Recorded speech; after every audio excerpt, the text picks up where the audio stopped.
Hey there, it's Nick. And it's Leah. Real quick thing before we get going. Did you know that we have a new benefit on Patreon? I did know. Yes. So if you want an ad-free version of our show, you, of course, can continue signing up for Wolves Plus exclusively on Apple Podcasts. But you can now get the same benefit when you join us on Patreon as a moon howler or higher.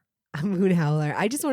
I want to be a moon howler. I am a moon howler. You are a moon howler. Yes. Yes. You are the very definition. You are the model moon howler. Boy, do I moon howl. Also, you're not only getting the ad-free version, you're also getting all of our Patreon content. Oh, yeah. I mean, there's tons of bonus content, which you've never seen if you haven't joined us on Patreon. So please either join us on Wolves Plus through Apple Podcasts or join us on Patreon. Come moon howl.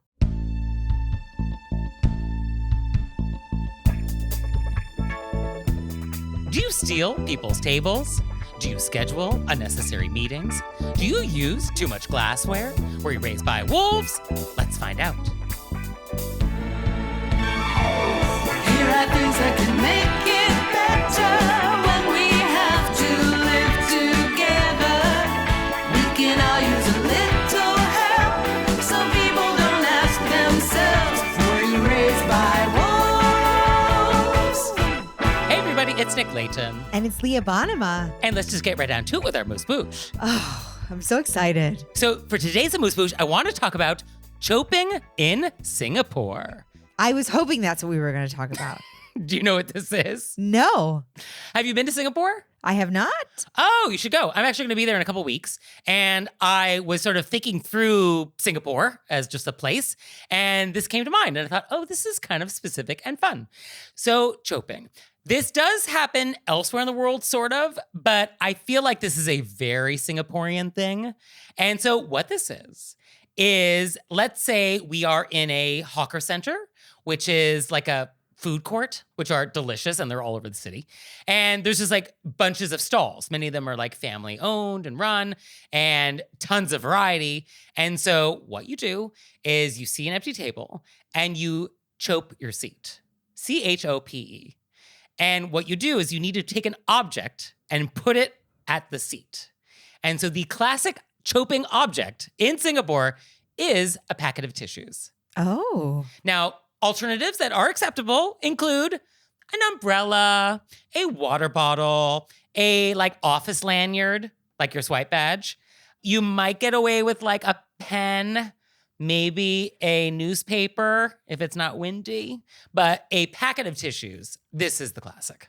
It's not what I would have guessed, but I love it. And locals respect it. Like, this is something you got to respect. If there's a tissue on the table at a seat, you got to know that somebody is out getting their food and you just don't take that seat. I'm ready. I always carry tissues. And these tissues are actually very common in Asia because they're often handed out for free, like on the street, because they usually have advertising on them. And so like everybody has them. I feel like there was a lot of open air food market scenes in Crazy Rich Asians. Oh, for sure. Yeah, they went to a hawker center. Yes. I'd have to go back and look at the movie, but I bet in the background, there's probably like packets of tissues on tables in the background. I remember thinking, I'm so hungry. This food looks amazing. Yeah, no, the food in Singapore is kind of amazing. Now, there is a debate about choping and whether or not it's actually good etiquette or not. I mean, it is baked into Singaporean society now. So like, I don't think we can get rid of it. Even though there actually have been some groups that have been trying to get rid of it. They've actually like gone around and like put little signs on people's tissue, which is like, please don't chope. Like, don't chope. Please don't choke. Because it is not actually super efficient in terms of the use of this table. Because let's say I put down my tissue and now I'm going to go and get some food. I might be gone for 10 minutes or longer. I mean, some of these stalls are so famous and so delicious that like you might be in line for 20 minutes, half an hour. And so you have tied up that seat for half an hour, which is actually enough time for someone else to have to actually eaten and left. So there is a group of people who feel like this is not great. This is not the most efficient use of this resource. I love the idea that there would be an anti-choping movement. Yes, there is. Yeah, some people see it as sort of ungracious and think it actually doesn't reflect well on Singaporean society and people. So yeah, it is interesting, but it is so baked in that you're not going to be able to get rid of it at this point.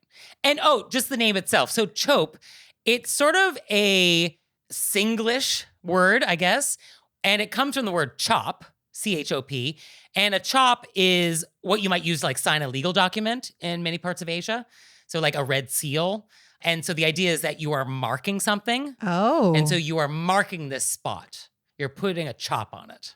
And so chope is sort of comes from this idea, I love it. right? So next time you're in Singapore, get your tissues. Well, you're going to have to let us know if you chope while you're there, Nick. Oh, I'll definitely be choping because I definitely am going to eat all of the Singaporean chicken and rice. Yeah, this is like one of their famous dishes and like one of the first things I'm going to do when I get there. And we want a picture. That I can do.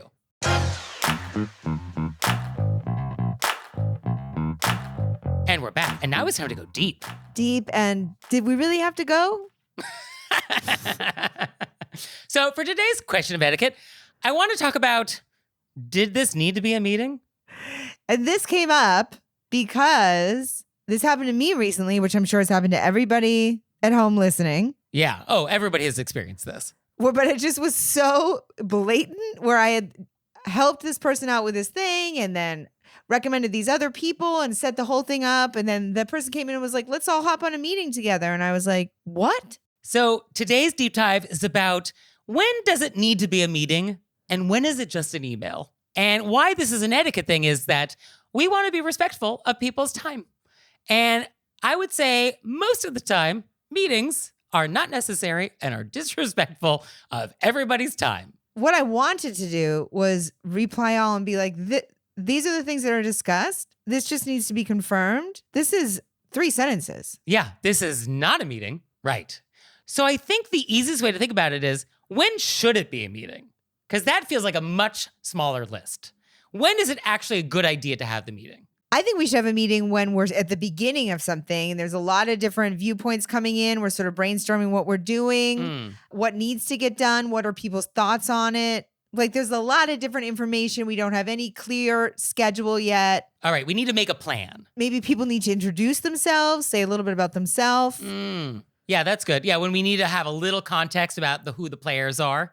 Yeah. I think it could also be a meeting if there's like a disruption of some sort. Something isn't working and we need to get everybody together to be like, what's happening? How can we fix this as a group? Right. Okay. Some conflict resolution, maybe even. A little conflict resolution where it's not just like this needs to happen and then let's move forward. When it's like, what's happening? How can we make this work for everybody? What's going on? And I think if there's something maybe emotional or a little delicate where like email may not be the vibe, then that definitely feels like a phone call or meeting. Like that feels like a live conversation. So I could see times for that. I absolutely see that. And then I guess there is a category of when somebody just isn't getting it. Like you've been doing the emails and they just aren't getting it.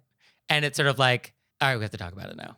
Like clearly something is not connecting via all of our email exchanges. I need to get you on the phone to figure out like, what is the problem here? And maybe I have to explain it to you in a different way. And so like, let's just have a quick meeting about it. Definitely. And I think there's like, if a person needs clarification, we'd be like, can we hop on the phone? Which feels a little different than being like, let's get multiple people involved and check schedules. And then now multiple people have to be available at this time. So we're actually going to even take more time scheduling because nobody's going to have the same schedule. Right. I mean, I guess jumping on a phone call. Yeah. Is that a meeting? Not quite. Not quite what we're talking about. Yeah. It's the idea that multiple people now have to take time. Multiple people have to take time, and we're going to take time scheduling around the multiple people's time. Yeah, the scheduling process, I mean, that's a whole other conversation. Put a pin in that. That's a future deep dive topic. But yeah, I feel like unless it's something complex, we're brainstorming, we're problem solving, we're planning, we're brainstorming off each other where we got to bounce ideas off of each other in real time.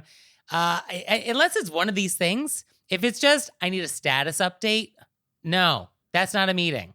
I almost feel, I'm not sure if it's, maybe I'll walk this back, but it seems like some people's default mode is to be like, let's set up a meeting. Yes, because it's easier to have meetings and get stuff done.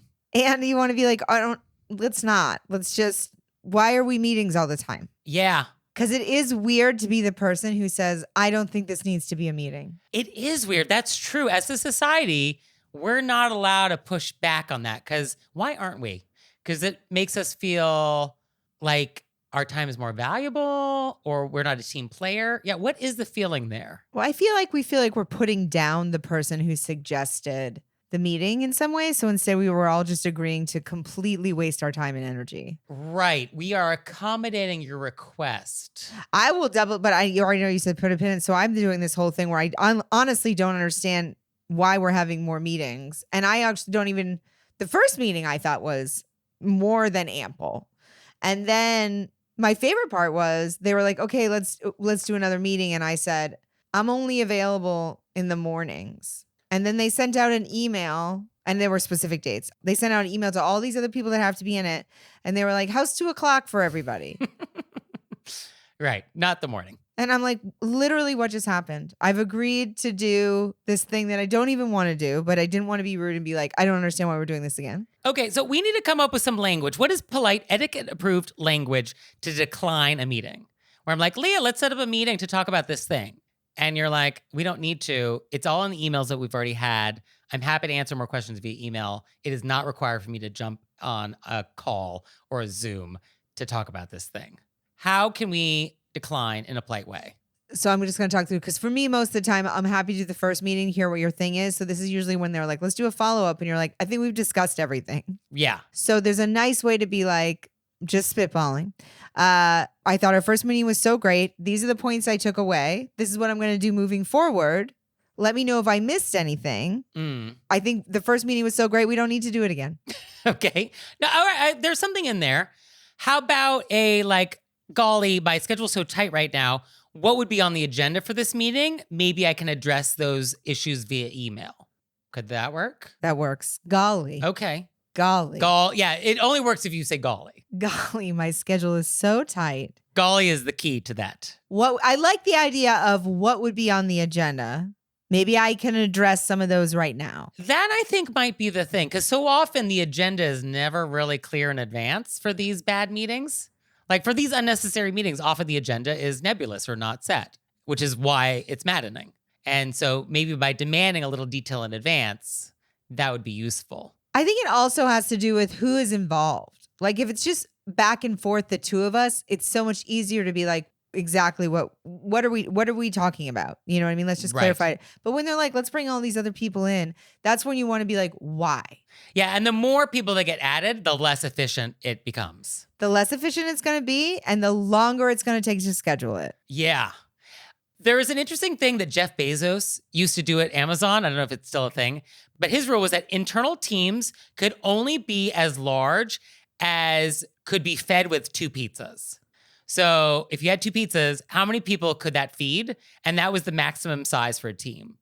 And so some people actually use the 2 pizza rule for meetings, which is the number of people in this meeting cannot be larger than how many could eat 2 pizzas. I mean, they haven't seen my ability to eat a pizza, so. Well, that was my follow-up. How many pizzas is that? And like, what kind of pizzas?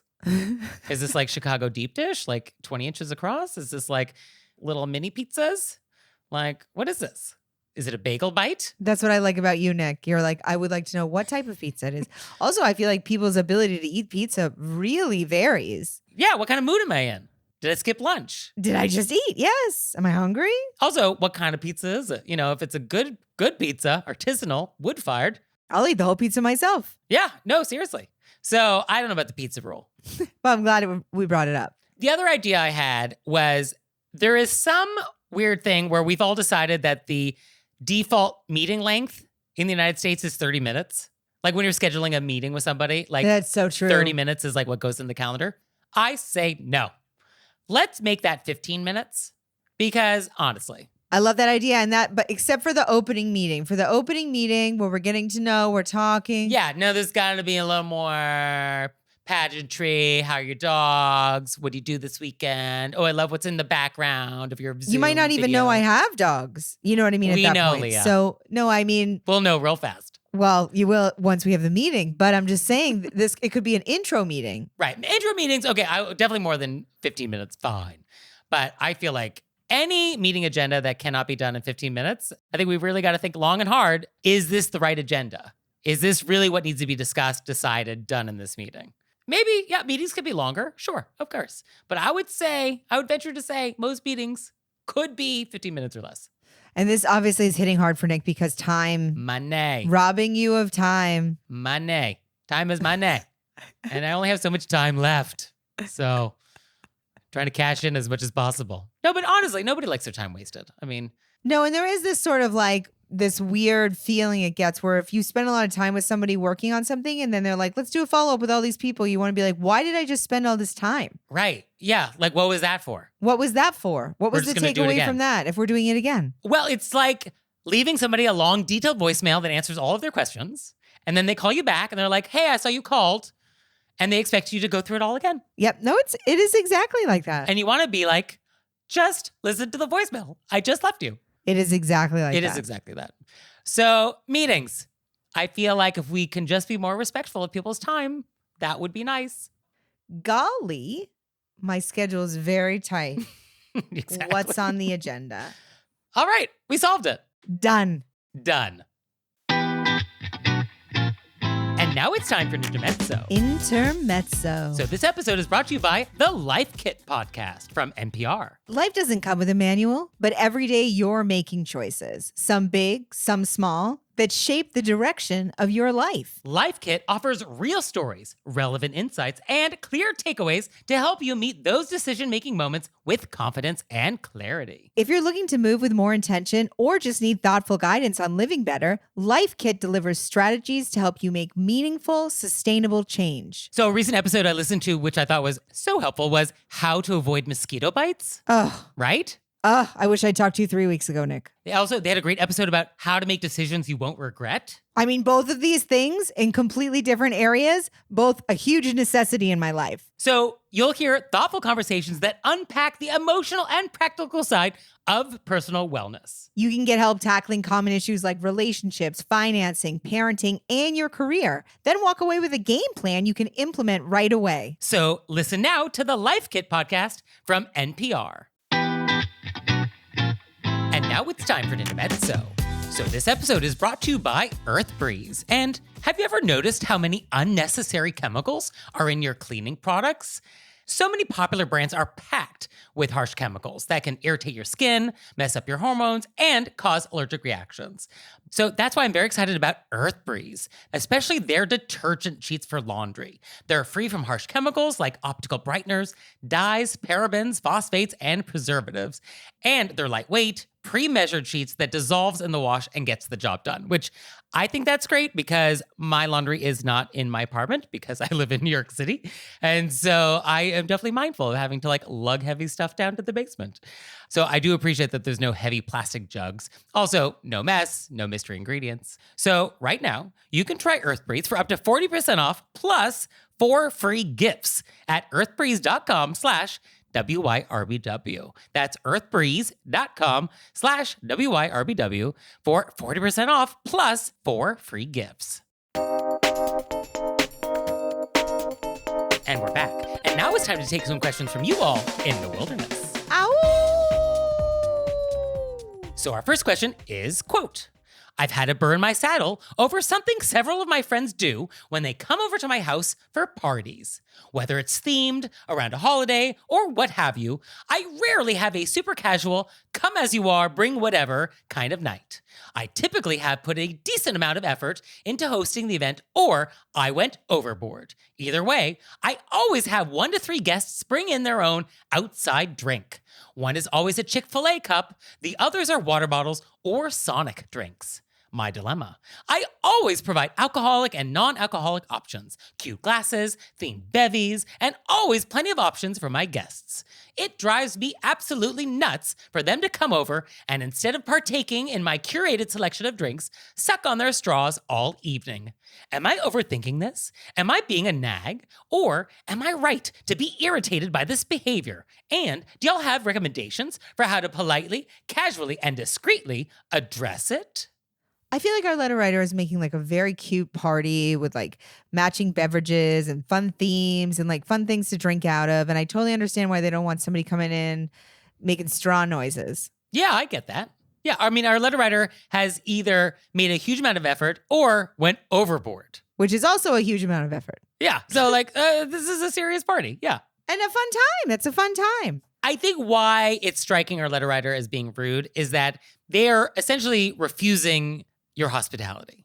They're basically saying like, we know you've put a lot of effort into this, but like, we don't want that. We want our own thing. And that's rude. You know, we don't bring our own food to a dinner party typically. So like beverages, same idea. I feel like the water bottles are in a different category than the fountain drinks. Yes.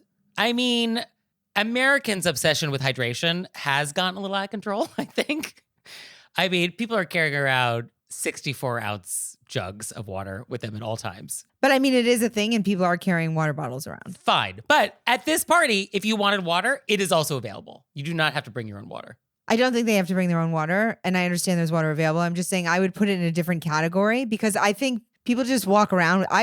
Nick got me a Love Island water bottle. I did, yes. I would not want you showing up at a dinner party with that, though. I bring it everywhere. It's just in my bag. Right, but you don't have to be sucking on it at a party among other people. Well, I might be. Okay, well, then I think our letter writer would not love that. I'm just saying I wouldn't put it in the same category as a Sonic drink. Yes, water does feel like a slightly different category, but it does still send the signal of like, your water's not good enough for me. Something's wrong with your filtration. Yeah, but maybe it's a person who's like on a thing and they have to check in with their group at the end of the night and say how much water they drank. Okay, I mean, health and safety always trumps etiquette. For a specific example. Uh-huh. That's why I think it's in a different category. Okay, fine. Now, I have heard that the beverages at Sonic are like a thing.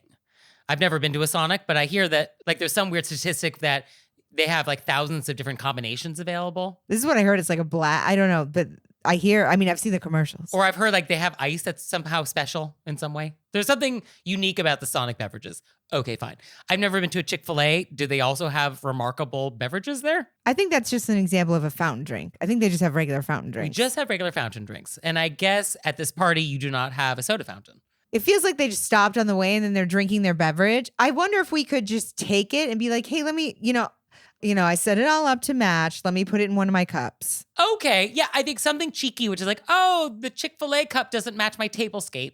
Can I put that in a crystal goblet for you? Yeah. That could be a compromise. Like, you can have your beverage, but at least put it in one of my glasses. Because I don't think these people are thinking about it. No, it's just, I mean, there are people that just like walk around life always holding a beverage. And so if there's a way to like get them to understand, I set this all up. I'd love for you to be involved in the party that I've created for you.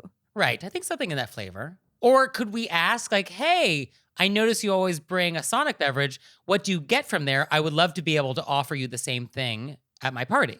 So you don't feel like you have to bring it. Oh, that's a nice option. Right? And then you have to figure out like, what is the cherry limeade slushy or whatever it is. I wonder if when you send out an invitation, you wrote, no outside drinks and food. I will be preparing everything. You could. I don't know if there's a real nice way to phrase that. Or we just have a trash can by our door. Or a bouncer. Or a bouncer that says no outside drinks and food. Or you have TSA security and be like, is that more than 3 ounces? You're going to have to finish that. This is getting close to barbed wire.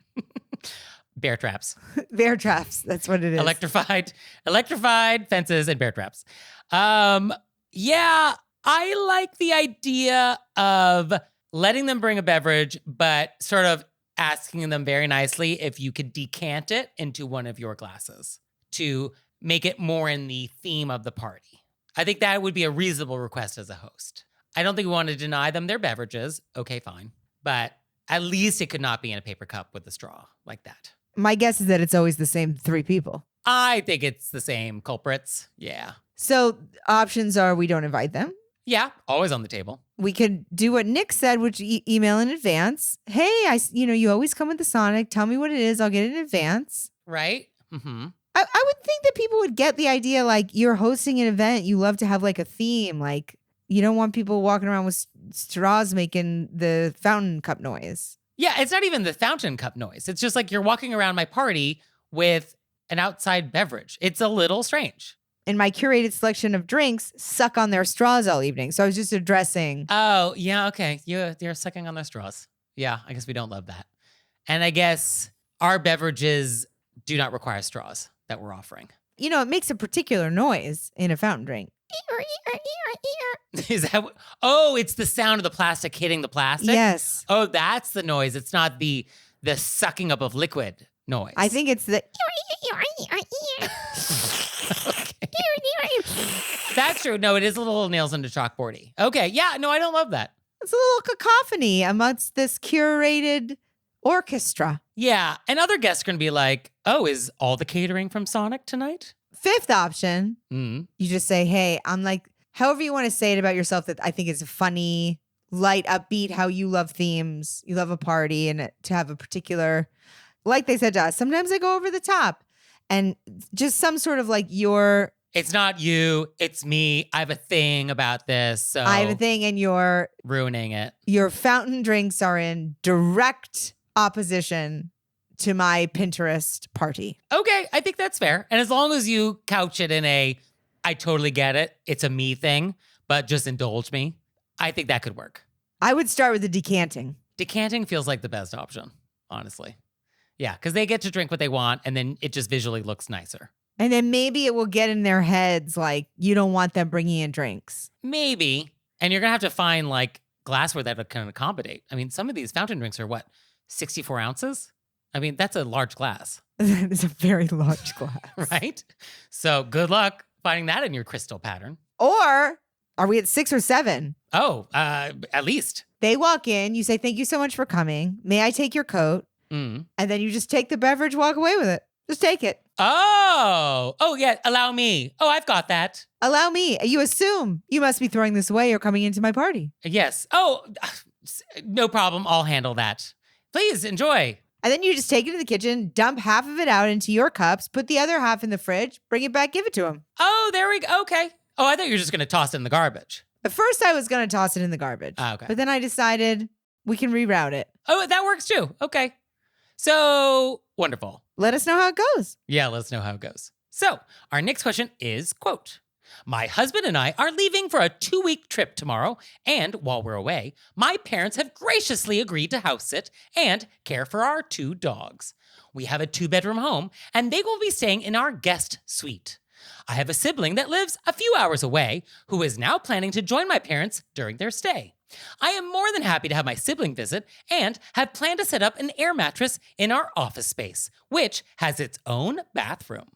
My mother and husband are incredulous as to this plan, believing it far more appropriate for my sibling to use our primary suite instead of the makeshift space in the home office.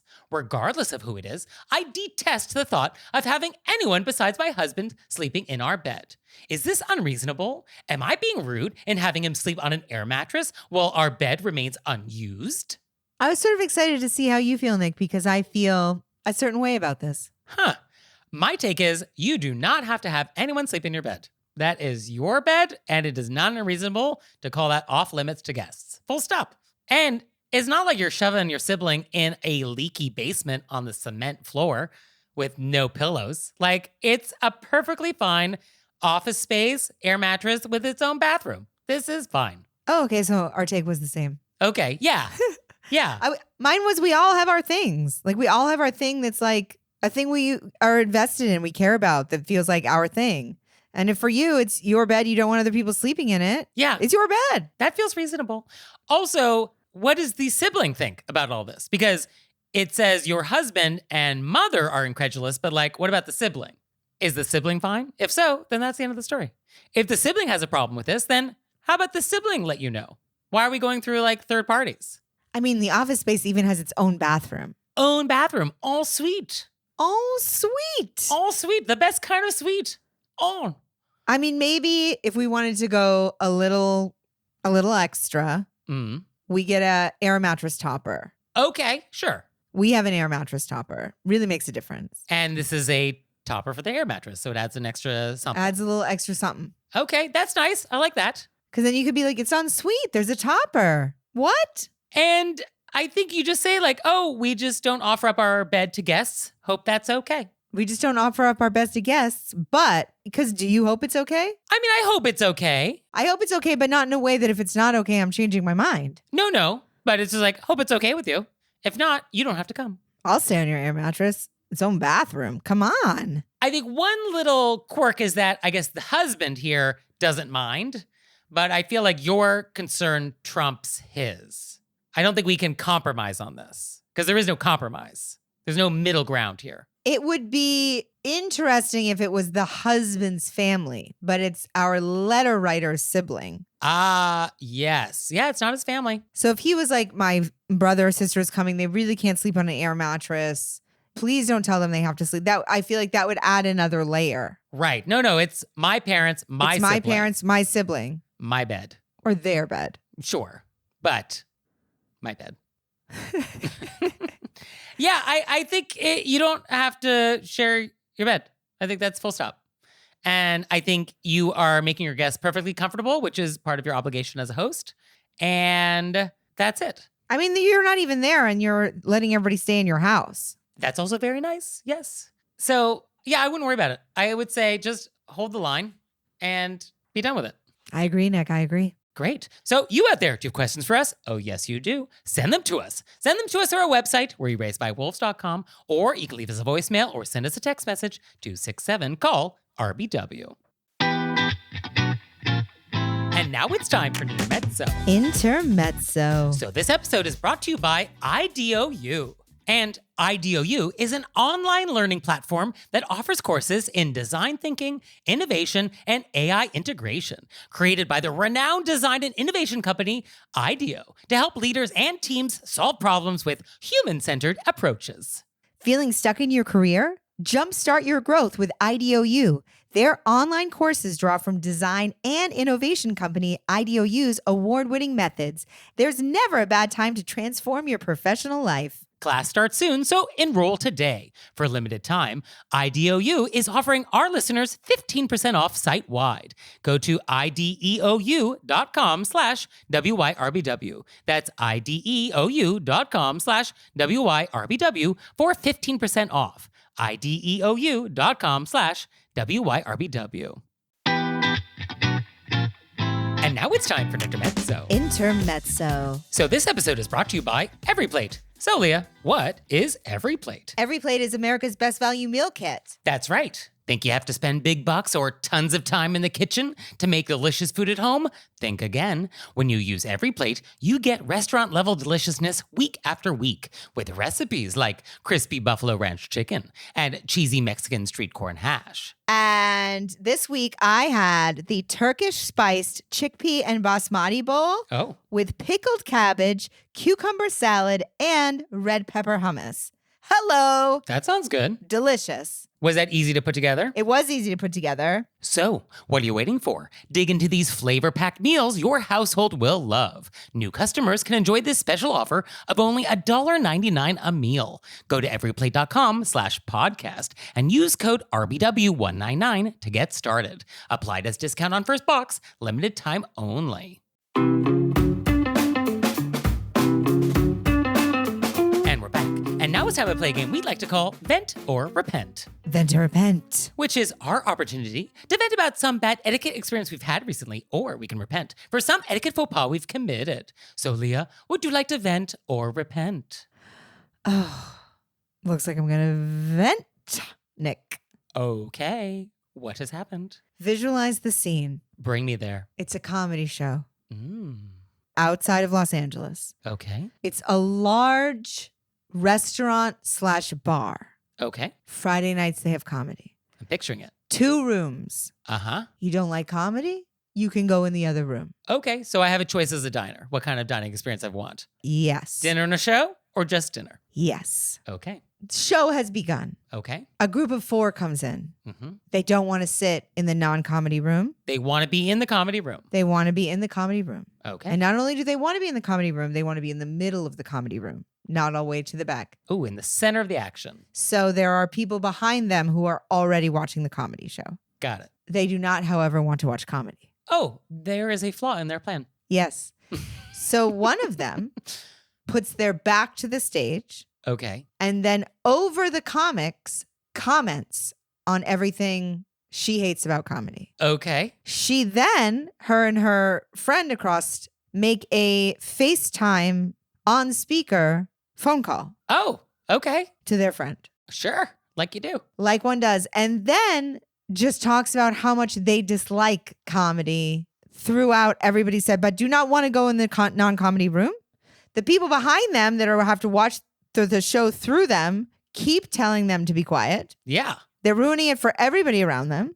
We, the other comics, can hear them, what they're saying about the people on stage. Yeah, well, that's rude. Just ornery. Like she wanted to get in a fight with people. Yeah, and also, where's the restaurant in all of this? They did not want to get involved because they don't want to lose.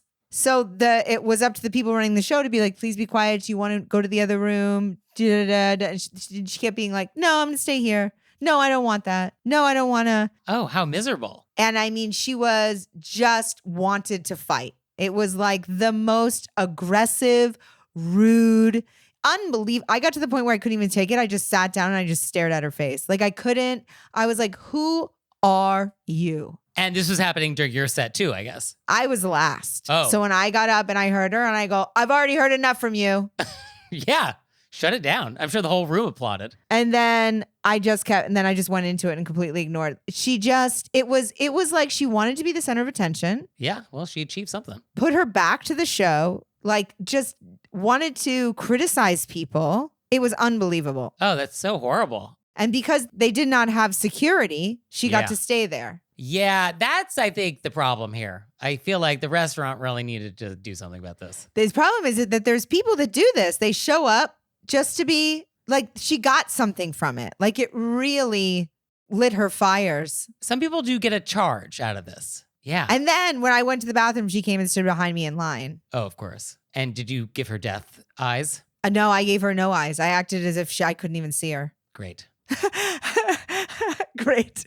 I mean, you know what I mean? Like, that's what she wanted, death eyes. Yeah. Well, we have our work cut out for us. I was like, there she goes again. I mean, just like, it's people in life who've never been told, you got to stop. Or they have been told and they get a charge off of being bad. Yeah, but I mean, they haven't been told in a way where they had to lose anything, where they've actually been removed. There's no consequences. Yes. Oh, that's true. Yeah, they've never faced consequences. There's never been a real consequence. We need to have etiquette consequences. That is the flaw with the etiquette system. There needs to be like I got my first driving ticket violation. Whoa, okay. There was a consequence and I feel like we need to For start. allegedly doing whatever you did. For allegedly doing whatever I did, which I will be showing up in court to saying that I did not do. So it is alleged. But I was flagged and there are repercussions. And people should have repercussions for being total piles of garbage and ruining an entire experience.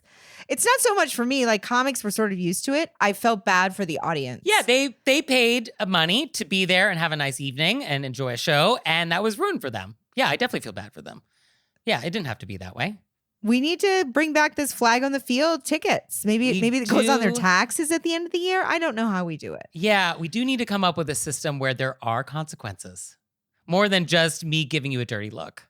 I would like maybe like volunteer shifts. Community service. Like a community service. Okay, well, we're going to brainstorm this. We're going to come up with something because there has to be consequences. We've done it the other way long enough. It's and not it's working. Not working. Exactly. I would say it's getting worse. Yeah, it's not working. We tried it. It's not working. We got to try something else. Yeah, So- we got to move on. We got to okay. move on. Well, speaking of moving on, I would like to vent. So I was recently at a charity event at a place called Chelsea Piers, which is here in New York, and it's on a pier in the Hudson River. And lovely charity and, classic event where like there's tons of round tables in the room and 10 people around a table. And, you sit down and there's, fundraising and then people show videos about what the charity does. Here's the event though. So as you know, there are glasses that go on tables. And so this table had a water glass, a white wine glass, and a red wine glass. And Leah, where do you put the glasses? What side do we find our glasses? On the right side, Nick. That is correct. They go on the right. And the reason why we have a system where we've all agreed glassware goes on the right is that you know which glasses are yours. This is the idea. Now, the problem was this table was so small.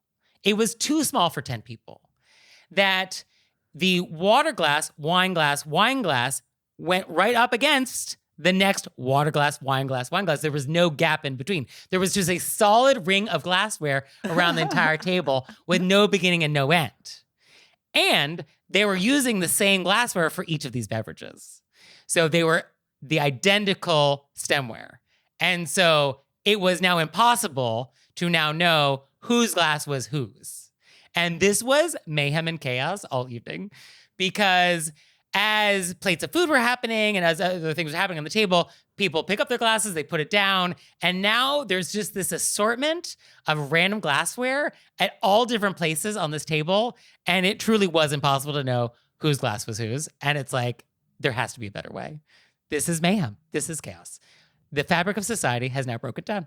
This is what happens. This is the first sign. I mean, whoever was wearing lipstick at that table really lucked out. That's fine. True. Oh, that's a good point. Yes, I should have been wearing better lip gloss that has more distinctive patterning. Yes. Brought your little wine ring, that you put it on. That's what I was glass. thinking. A little like charm to put on the glass. Yes. If I go to another charity event at Chelsea Piers, I'm going to say like, oh, who's catering at this time? Is it the same people as last time? We're going to bring my charms. Yeah, keep some charms in my bag. Yeah. Or a dry erase pen. That works on glass, right? Yeah, I don't know if it does, but it sounds good to me. Oh, that's real aggressive. But I kind of like the idea of a little dry erase marker. Can you imagine? That's what you do at parties so you don't keep getting new cups and destroying the environment. Or I should have just brought my own solo cups and I would have been the only person with red solo cups at this table. And then I would have known. Or this is when you bring out your own water bottle that you've been carrying around. This is when I have my own sonic beverage. Now I get it. But it was so wild because as soon as I sat down on the table, because they had also placed all the coffee cups as well. And so there was just so much glassware on this table. It was just like full of glassware. It was so wild. And it was like, this table is not big enough. A table was really meant probably for 6 people, maybe 8, definitely not 10 people. And so, yeah, it was like, that's what I said to myself. This brought me back to my catering times. I remember setting those tables. Yeah, they definitely did not have a ruler out to make sure it was all spaced correctly. This was not Swiss butler school. So that's my vent. I just wish it were not chaos. That's all. Is that so much to ask for? I don't think so. Or not only bring your own lipstick, next time they could put a lipstick at every seat. Oh, and a different color. And so Yes, you'd be and a like, different oh, color. is that bashful? Yes. Great. You really cracked the code on that. Well, that was the Steel Magnolias, right? Her colors were bashful and blush. Oh, that's right. Yes, exactly. What a movie. Okay, well, drink your juice, Shelby. And drink your juice out of the correct glass, please. Thank you. Please, mark your glass. Mark your glass, Shelby.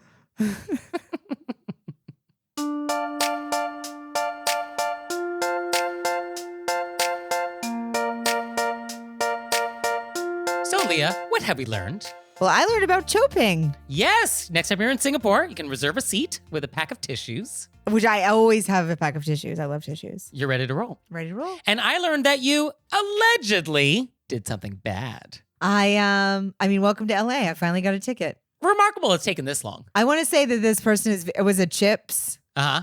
California Highway Patrol. Yeah, and it's one of my favorite movies, which nobody in the entire world liked except me. I went and saw it in the theater twice, and I bought it on DVD. Whoa. Yeah, no, you are unique there. And then really it got panned. I thought it was hilarious. Everything I had in me as a person to not say, have you seen the movie Chips? Because I loved it. I loved it. Well, thank you, Leah.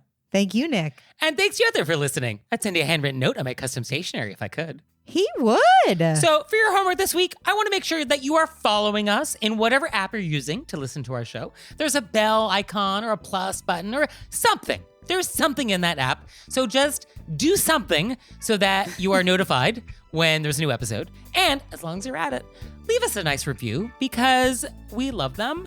It helps other people discover our show. And I need the validation. I wish that you could see Nick's face when he says it at the end because it's so, what would you say that face is? It's very Earnest. It's very earnest, very closing argument. Yeah. And I need the validation. It's just being matter of fact about it. I just want to be honest with you about my needs. Because, if you don't ask, you don't get. Right? So I love clear communication. that's what we're doing. Walk the walk. So please do all of that. And we'll see you next time. Bye. Bye.